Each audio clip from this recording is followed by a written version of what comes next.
या देवी सर्वभूतेषु दयारूपेण संस्था नमस्तस्यै नमस्तस्यै नमस्तस्यै नमो नमः। श्री शिवाय नमस्तुभ्यम। हर हर महादेव। तो कैसे हैं आप?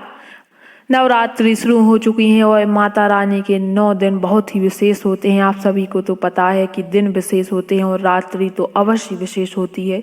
इन दिनों किए गए उपाय आपको शीघ्र फल देने वाले होते हैं। 9 दिन विशेष होते हैं, आपको तो उपाय अवश्य करना है। और आज माता रानी का तीसरा दिन है। आज के दिन किए गए उपाय बहुत शीघ्र ही फल देते हैं और दिन मंगलवार का है, हनुमान जी का दिन है और माता रानी की नवरात्रि चल रही है, तो विशेष संयोग है। इस दिन 2 योग भी बन रहे हैं, एक सर्वासिद्धि योग और एक राज्य योग है। दोनों ही योग बहुत विशेष होते हैं। तो आपको अवश्य जो हम आज आपको 3 उपाय बताएंगे वह बहुत ही विशेष है, अवश्य सुनना और फिर आपको करना है। तो सबसे पहले आपको 3 चीज़ों को कभी भी आधा अधूरा सुनकर नहीं जाना चाहिए।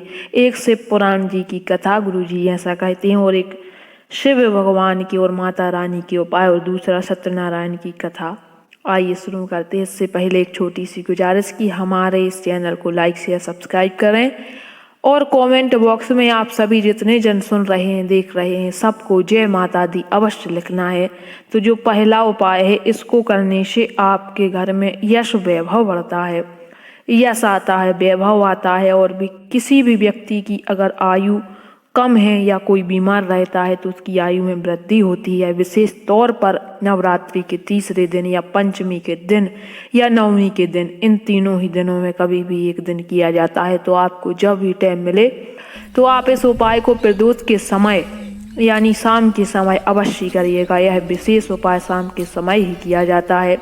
इसको करने से आपको यश वैभव मिलता है, आयु की वृद्धि होती है। तो आपको हम बता दें, इस उपाय को हमने गुरुजी की कथा से सुनकर समझकर बहुत विस्तार से आपको बता रहे हैं। तो आइए शुरू करते हैं।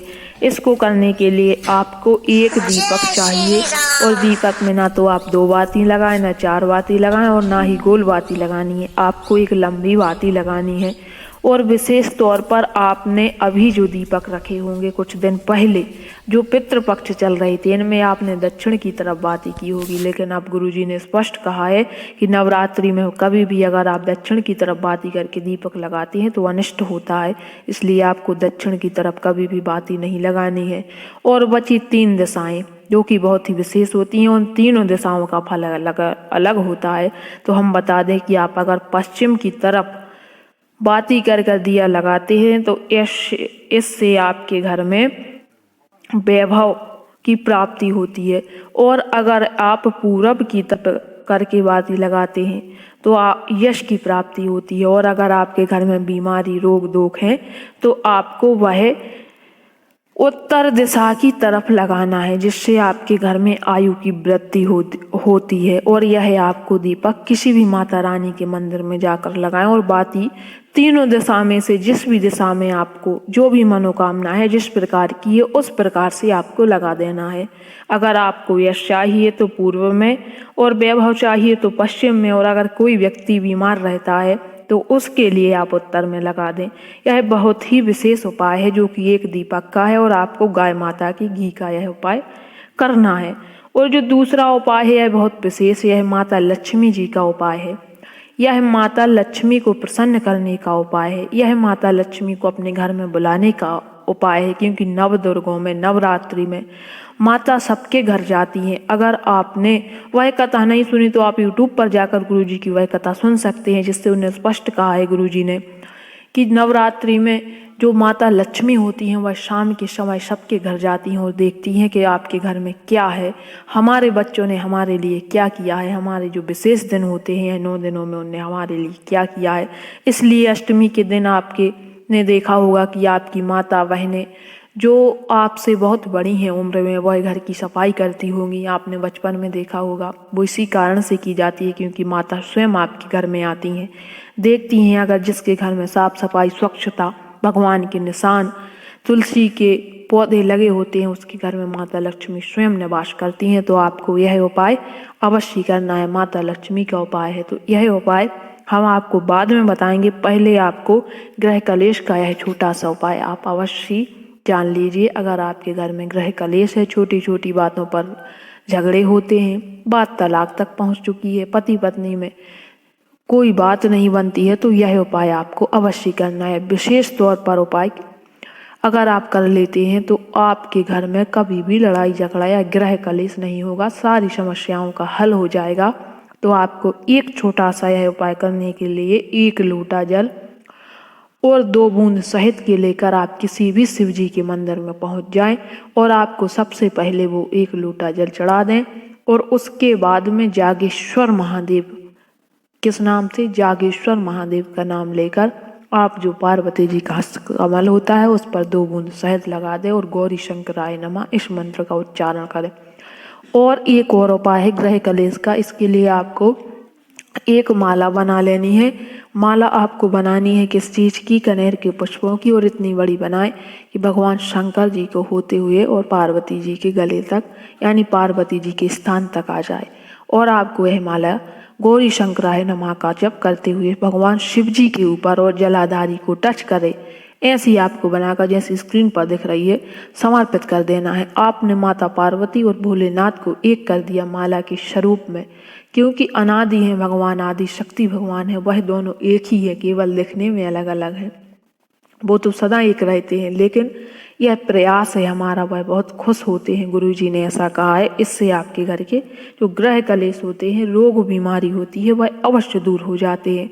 और जो आज का विशेष उपाय है कि माता लक्ष्मी आपके घर में कैसे आए, आपको क्या करना है, इस उपाय को विशेषतः आपको 2 चीजें लेनी है। पहला लेना है ध्वजा। आपने देखा होगा कि मंदिरों में ध्वजा लगी होती है, वह किस कारण, इतनी सारी आदमी मनोकामना की प्राप्ति के लिए, लक्ष्मी प्राप्ति के लिए यह ध्वजा लगाते हैं। और थोड़ा सा मक्खन लेना है और वह मक्खन और ध्वजा लेकर आप पहुंच जाएं किसी भी माता रानी के मंदिर में और उस ध्वजा पर थोड़ा सा मक्खन लगाकर अगर आप माता रानी का स्मरण कर कर ओम महालक्ष्मी नमः या देवी सर्वभूतेषु लक्ष्मी रूपेण संस्था नमस्तस्यै नमस्तस्यै नमस्तस्यै नमो नमः इस मंत्र का उच्चारण करते हुए अगर आप वह एक ध्वजा माता रानी की पूर्व की दिशा की तरफ मंदिर में अगर आप लगा देते हैं तो यकीन मानिए आपको 3 महीने के अंदर आपकी सारी धन संपत्ति दिक्कत समाप्त हो जाएगी। जो धन संबंधी व्यापार नहीं चल रहा है, रोग बीमारी है, कुछ भी दिक्कत है, तो वह अवश्य समाप्त हो जाती है। क्योंकि गुरुजी ने कहा है कि जो विशेष उपाय है ध्वजा वाला, वह आपको अवश्य करना है। ध्वजा चढ़ाने से माता बहुत ही प्रसन्न होती हैं और आपके घर में निवास करने आ जाती हैं। तो माता रानी की असीम कृपा पाने के लिए आपको अवश्य यह ध्वजा वाला उपाय करना चाहिए और अपने घर के मुख्य द्वार पर साफ सफाई रखनी चाहिए। क्योंकि शाम के समय अवश्य माता लक्ष्मी आपके घर पर प्रतिदिन आती हैं। एक दरिद्रता और एक माता लक्ष्मी आपके घर में आती हैं। आज की गुरुजी ने कथा में बताया था कि माता दरिद्रता और माता लक्ष्मी दोनों ही बहनें हैं और दोनों ही सबके घर पर जाती हैं। तो माता लक्ष्मी दरिद्रता से कहती है आप रुकिए, पहले मैं जाती हूँ और मैं देख कर आती हूँ कि इसके घर में क्या है क्या नहीं है। वो आपके घर में आती हैं और अगर साफ सफाई अच्छे से रहना, भगवान का भजन, शंकर जी का भजन, महादेव का भजन आप उनको दिखता है और आपके घर में सफाई दिखती है, तो वह अंदर रुक कर कहती हैं हे दरिद्रता मेरी छोटी बहन, आप किसी और के घर में जाइए, इस घर में मैं आ चुकी हूँ, अब आप प्रवेश नहीं कर सकती। क्योंकि माता लक्ष्मी जहाँ पर भी रहती हैं वहाँ पर दरिद्रता कभी प्रवेश नहीं कर सकती है, गुरुजी ने बताया था।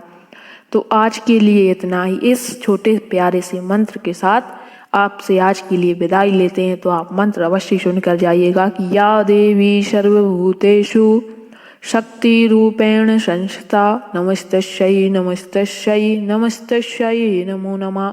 जय श्री महाकाल, श्री शिवाय नमस्तुभ्यं।